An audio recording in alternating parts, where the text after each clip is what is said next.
არიან კაცები, რომელთაც აწუხებს სწრაფი ეიაკულაციის პრობლემა. ერექციის დაწყებიდან რამდენიმე წამში ან ერთ წუთში აქვთ ეიაკულაცია თავისი სურვილის საწინააღმდეგოდ. მაგრამ არიან კაცები, რომლებიც პირიქით ვერ ახერხებენ ეიაკულაციას, მიუხედავად იმისა, რომ აქვთ კარგი ერექცია. ანუ მათ შეუძლიათ სქესობრივი კონტაქტი გქონდეთ ხანგრძლივად და ეს გრძელდება 20-30 წუთი და შეიძლება მეტიც. ამის მიზეზი ძირითადად განპირობებულია ფსიქოლოგიური ფაქტორით და იმით, რომ კაცები ძალიან ხშირად მიმართავენ მასტურბაციას ყოველ დღე და ხანგრძლივი დროის განმავლობაში.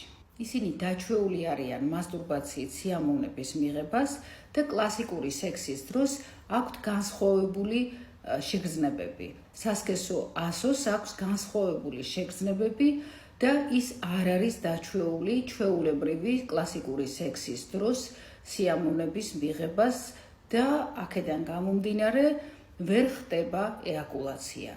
რა არის გამოსავალი? გამოსავალი არის ის, რომ თუ კაცი ძალიან ხშირად მასტურბირებს, ეს ნიშნავს, რომ ყოველ დღე და ხანგრძლივი დროის განმავლობაში თუ არ შეწყვეტს მასტურბირებას, გააიშვიათოს მაინც, მაგალითად კვირაში მხოლოდ ერთხელ ან მაქსიმუმ ორჯერ და ამასთანავე მასტურბაციის დროს იხმაროს სპეციალური ლუბრიკანტი, რომელსაც ეწოდება მასტურბატორი.